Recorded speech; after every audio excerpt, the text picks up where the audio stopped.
இன்றைக்கு நம்ம பார்க்க போறது எல்லாரையும் ஆச்சரியப்படுத்துற பெரிய சைஸ் புல்கா.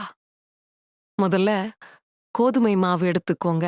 அதுல ஒரு சிட்டிகை உப்பு சேர்த்து கொஞ்சம் கொஞ்சமா தண்ணீர் ஊற்றி மென்மையான மாவா பிசையணும். மாவு ரெடியானதும் 20 நிமிஷம் ஓய்வு கொடுங்க.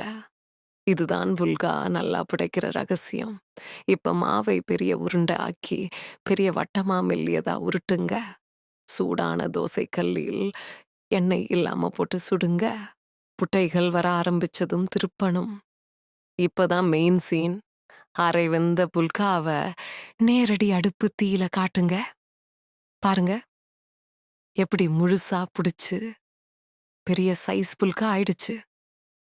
எண்ணெய் இல்ல, நெய் இல்ல, ஆனா சூப்பர் மென்மை.